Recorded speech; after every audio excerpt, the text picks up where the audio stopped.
कहानी पवित्र आत्मा और मोहन का अनुभव। मोहन एक साधारण लड़का था। वह एक छोटे से गांव में रहता था। उसका दिल बहुत बड़ा था, लेकिन जीवन में बहुत परेशानियां थीं। रोज का काम, पढ़ाई और परिवार की जिम्मेदारियां उसके ऊपर भारी लगती थीं। एक दिन मोहन ने अपने मित्र से सुना कि पवित्र आत्मा सचमुच मौजूद है और वह इंसान के जीवन को बदल सकती है। मोहन को यह सुनकर उत्सुकता हुई।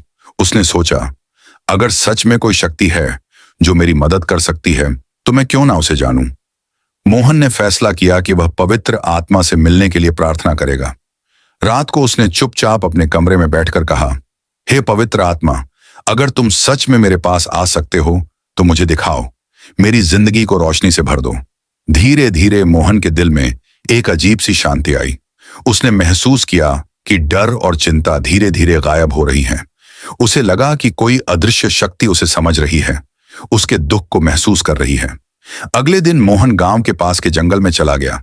वह वहीं बैठकर सोच रहा था कि पवित्र आत्मा कैसे काम करती है। तभी उसने देखा कि वहां एक बूढ़ा व्यक्ति आया जो बहुत शांत और मुस्कुराता हुआ था। उसने मोहन से कहा, तुम्हारी तलाश सही है, पवित्र आत्मा तुम्हारे भीतर ही है, बस उसे महसूस करने की हिम्मत चाहिए। मोहन ने हैरानी से पूछा, लेकिन मैं उसे कैसे देखूं? बूढ़े ने कहा, देखना नहीं, महसूस करना। जब तुम दूसरों की मदद करने लगोगे, जब तुम दूसरों के लिए प्रेम और दया दिखाओगे, वही पवित्र आत्मा का असर है।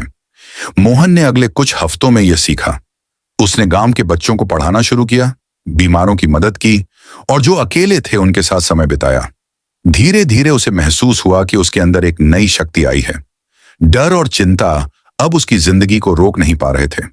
उसका मन बहुत हल्का और खुश रहने लगा। एक दिन मोहन ने अपने दिल से कहा, मैं अब जान गया हूं, पवित्र आत्मा केवल दिखने वाली चीज नहीं है। यह हमारे दिल में आती है, हमारे कर्मों में रहती है और हमारे विश्वास को मजबूत बनाती है। और उसी दिन मोहन ने निर्णय किया कि वह अपनी पूरी जिंदगी दूसरों की मदद करने में लगाएगा। गांव के लोग भी उसकी इस नई ऊर्जा और प्रेम को देखकर आश्चर्यचकित थे। मोहन का जीवन बदल गया और उसने सच्चा विश्वास और शांति पाई। अगर आपको यह कहानी पसंद आई हो तो लाइक करें, शेयर करें, कमेंट में लिखें कि आपको इस कहानी से क्या सीखने को मिला। चैनल को सब्सक्राइब करें ताकि आप और भी प्रेरणादायक कहानियां देख सकें और याद रखें, आपकी छोटी सी प्रतिक्रिया किसी और के जीवन को भी प्रेरित कर सकती है।